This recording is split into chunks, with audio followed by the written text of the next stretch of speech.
The Dutch miracle, perhaps throughout the long and puzzling history of the wonder, did not know the whole world a phenomenon more puzzling than ours today. A phenomenon that did not come from outer space or from the depths of history. It came from our world, and from our time. A phenomenon that was the bridge on which the wonder crossed from questioning to certainty, and from denial to proof. A phenomenon that no one dared to throw at anything. Do throw it with praise, admiration, and confusion. All the confusion is a phenomenon called Peter Horkoes, the miracle Dutchman born on May 11, 1911, whose birth was never normal, as the embryonic membrane turned around his head after his birth to remain unable to see for 6 months until doctors were able to remove the membrane attached to his eyes, but that did not prevent him from having visual impairment all his life, and his life lasted 30 years until the promised day, specifically on June 10, 1941, that day Peter was doing his job. As usual, painting houses with his father before slipping his foot and venting from the 4th floor, Peter tried to catch anything that prevented him from falling and keeping him alive, as he said years after that incident, but Peter's fall was apparent, so actually when Peter entered the hospital the man had served in time and space. And that last sentence needs to know what happened to Horkoes. When he was lying in the hospital, Horkoes discovered something exciting. As soon as he catches something until his mind collapses, the history of that thing is from pictures, views, sounds. The success with the Dutch police followed by another with Scotland Yard was an unofficial recognition of Horkoes' inimitable talent. It is true that Horkoes dealt with official institutions the size of Scotland Yard, but the Horkoes phenomenon called for it to be placed under the microscope of science, but some scientists continued to view Horkoes in complete disregard as if some feared official recognition of such talent. But ignoring the scientists did not last long, as Peter Horkoes was invited to visit America for 6 months by Dr. Andrea Boharish, an American citizen of Yugoslav origin, and Dr. Boharish specialized in physiology, internal medicine, and neurosciences.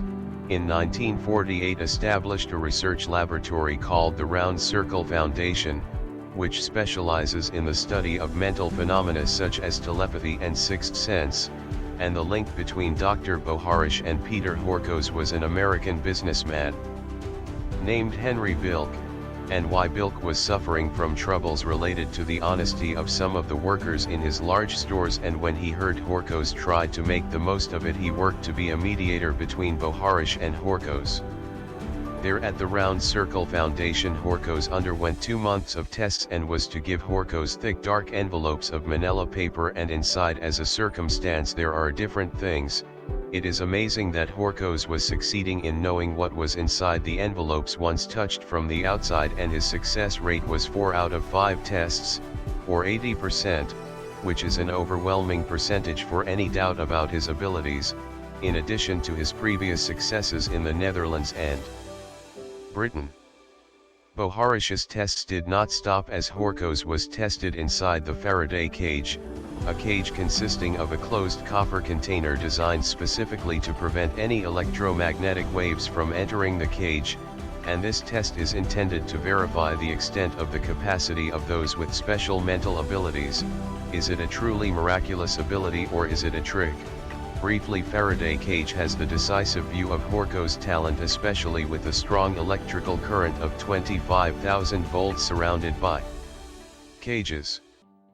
But Horkoes removed any dust from his abilities as he contacted someone outside the cage and published Boharish as a result of his work with Horkoes in Beyond Telepathy. And Boharish was not the man who spent years and years of his life to refute supermental phenomena, needed more tests. He said about Horkoes that he is the greatest tester of supermental abilities, that he did not even use only a small part of his long-term abilities. Despite the tragedy of that incident, it is a success of another kind for Horkoes. In previous successes Horkoes' mind was traveling in time for the past, and here his mind traveled in place to see what happened to Mr. Bilk's daughter. As for the next success, Horkos will know to travel to the future. In June 1960 he was summoned by Dr. Regis Rezenman to uncover the mystery of one of the crimes, and Dr. Reisman is one of the most famous psychiatrists and criminologists. When Horkos met Dr. Rezenman at his home, his daughter Alice, who was only 2.5 years old and had cerebral palsy that prevented her from walking on her feet, Horkos put his hand on her back to say, "Alice will walk on her feet for the first time on her birthday on December 21st, and 4 days later she will walk up to the Christmas tree, have her gifts in her hand and continue walking afterwards." This was on June 11, 1960, and on the exact date set by Horkos, the events went well in agreement with Horkos' words, prompting Dr. Rezenman to say that Horkos has two-dimensional abilities, retrocognition, and the ability to read the future, precognition. One of those who was impressed by Horkos was journalist Norma Lee Browning, who wrote a book about him, telling him that once they were at a party when Horkos told a party guest that she had had an abortion a short time ago, and that woman agreed. As he says, she's dazed, and again he was at Mr. Bilk's party before he was fired, and during his walk, he stumbled to twist his foot, and one of the leg bones appeared outside the skin to be carried by men to put him to bed, and Peter easily returned the greatness to her place. When I asked Norma Horkos what he did that night, he replied, "The pain was enormous, but I didn't want to go to the hospital. I don't know what I did. I don't know, I focused, and I thought to myself, I don't want to go to the hospital, and I think what happened is what you call the influence of reason on matter." Norma was one of Hermes's strongest supporters, and she certainly has the right. It is all right, so exploring the depths of a phenomenon like Horkos would have pushed us forward enormous steps to reveal some of the secrets of the mind and its puzzling secrets. Horkos' mind has traveled in time. For the past, and the present, and the future. He also traveled spatially, as happened with Mr. Bilk's daughter. In addition to his great success in uncovering crimes in the Netherlands, Britain, and even America, which he set up with the gang of serial killer Charles Manson. And among the amazing police victories and overwhelming scientific successes, Peter Horkos left on June 1, 1988.